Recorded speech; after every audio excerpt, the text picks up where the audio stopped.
We have the two teams in pot number 3. Let's have a look. The first team out is Indonesia. Indonesia is in Group A.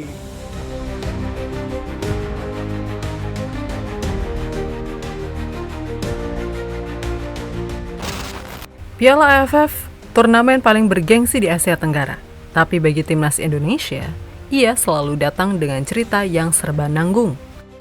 6 kali ke final, 6 kali pula Indonesia harus puas sebagai runner-up. Kini AFF kembali digelar. Dan kali ini Indonesia langsung masuk ke grup A yang memanas. Vietnam sang juara bertahan, Singapura yang lapar pembuktian, Kamboja yang mulai berani bicara. Dan di tengah semua itu, satu nama justru jadi pusat perhatian, Indonesia. AFF memang digelar di luar agenda FIFA, artinya tidak semua bintang Eropa bisa turun. Tidak semua tim datang dengan skuad termahal. Dan di titik inilah ujian sesungguhnya dimulai. Bukan soal nama besar atau harga pasar, tapi soal siapa yang paling siap bertarung. Dan timnas Indonesia diam-diam menyiapkan kejutan. 2 nama baru mulai mencuat. Ciro Alves, David da Silva. Bukan sekedar rumor atau wacana kosong, tapi proses mereka benar-benar berjalan. Ditambah opsi naturalisasi regional. Ditambah pemain Liga 1 dan ASEAN yang benar-benar tersedia dan benar-benar siap.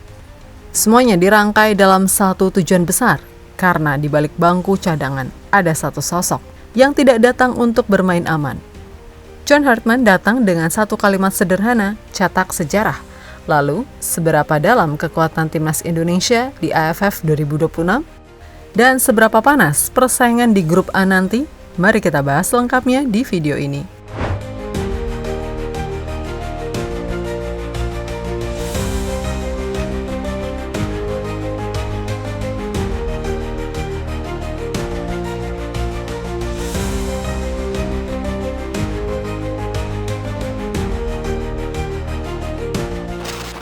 Hasil undian fase grup Piala AFF 2026 menempatkan Indonesia berada di grup A, grup yang menuntut konsistensi sejak laga pertama. Indonesia tergabung bersama Vietnam, Singapura, Kamboja, serta satu tim tambahan, hasil playoff antara Brunei Darussalam dan Timor Leste.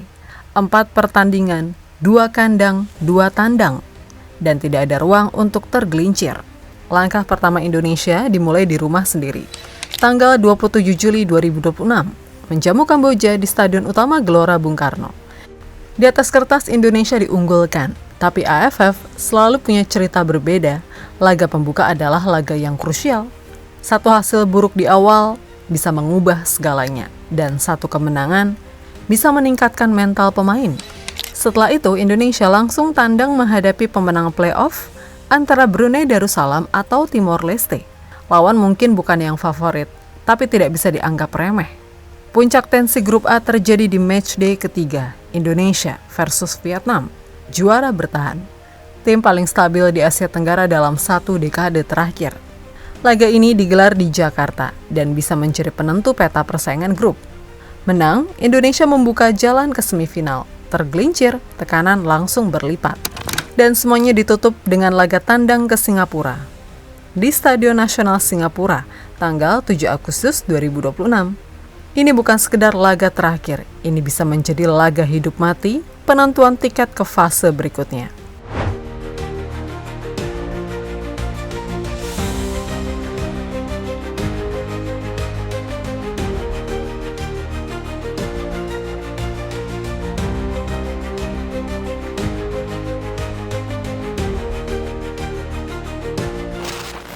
Menariknya, laga belum dimulai, satu persatu lawan di grup A mulai angkat suara.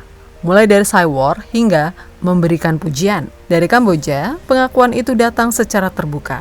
Pelatih mereka, Koji Gyotoku, tanpa ragu menyebut, Vietnam dan Indonesia kini lebih kuat. 2 negara besar di Asia Tenggara. Pernyataan ini penting karena untuk pertama kalinya Indonesia tidak lagi diposisikan sebagai tim kejutan, melainkan unggulan yang harus diwaspadai sejak awal. Indonesia also some players played in Japan before, and I know them. I don't know the Indonesian national team can call the all players from Euro I don't know, but every players has good quality and high level, higher than us. Beralih ke Singapura, alih-alih merasa tertekan, mereka justru menyambut grup A dengan rasa penasaran. Pelatih Singapura, Gavin Lee, menyebut laga melawan Indonesia sebagai ujian positif dalam persiapan menuju Piala Asia 2027. Mereka ingin didorong, ingin diuji, bahkan ingin dibuat tidak nyaman. Mereka ingin merasakan kekuatan terbaik timnas Indonesia. Dan satu hal yang disorot langsung oleh Singapura adalah kehadiran pelatih baru timnas Indonesia. Gavin menyebut perekrutan John Hartman sebagai langkah yang fantastis, pelatih yang pernah membawa timnya ke Piala Dunia dan kini membawa standar baru ke Asia Tenggara. Yeah, obviously it's a fantastic signing, I guess, for Indonesia. He's led the team to the World Cup, and it's very impressive. Let's see how he does with the coming games, and we'll be definitely doing our homework. Dari Vietnam, tensinya justru lebih menarik. Legenda mereka, Lee Chong Vin, secara terbuka menantang Indonesia. Ia berharap Indonesia menurunkan skuad terbaiknya di AFF 2026. Bukan karena takut, tapi karena ingin menang dalam kondisi ideal. Saya berharap Vietnam menghadapi Indonesia dengan kekuatan terbaik mereka. Itu akan menjadi laga yang sangat menarik. Ya, Vietnam datang sebagai juara bertahan, percaya diri, stabil, dan merasa tidak perlu gentar menghadapi siapapun.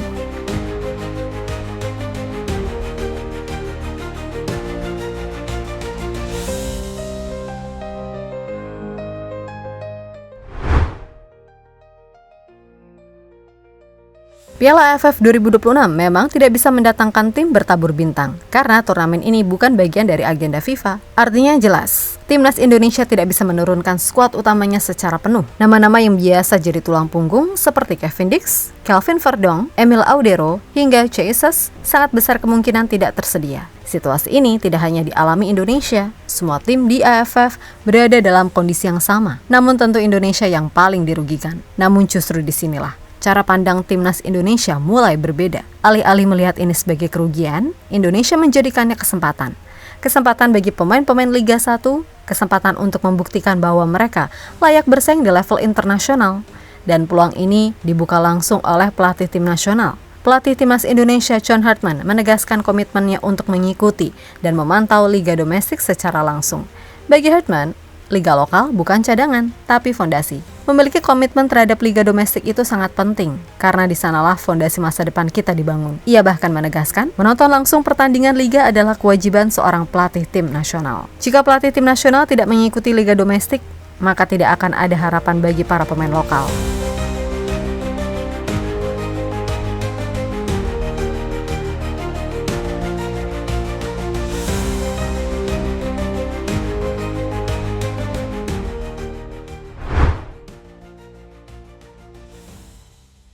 Di tengah keterbatasan AFF 2026, timnas Indonesia tidak berandai-andai, tidak menunggu pemain Eropa. Yang dilakukan justru menyusun solusi nyata, dan solusi itu datang dari dua arah, penguatan lokal dan naturalisasi regional. Dari Liga 1, dua nama mulai berada di garis depan, Ciro Alves dan David da Silva. Ini bukan wacana dadakan, keduanya sudah melakukan proses naturalisasi Indonesia. Ciro sudah tinggal lama di Indonesia, proses administrasinya berjalan resmi.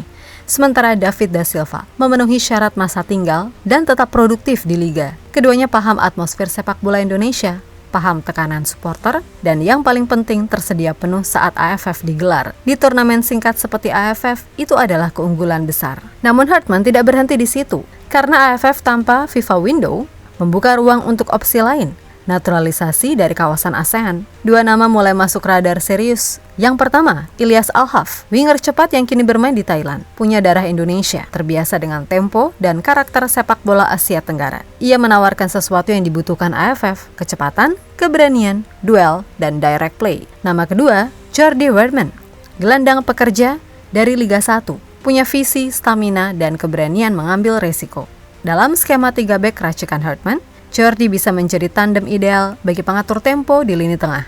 Keduanya bukan sekedar tambahan, mereka adalah penguat struktur.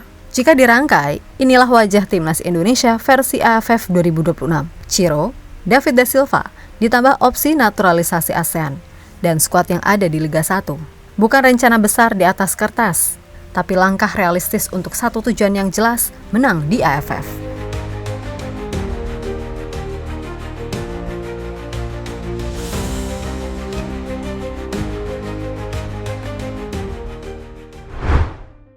Pada akhirnya, Piala AFF 2026 bukan tentang siapa yang paling lengkap.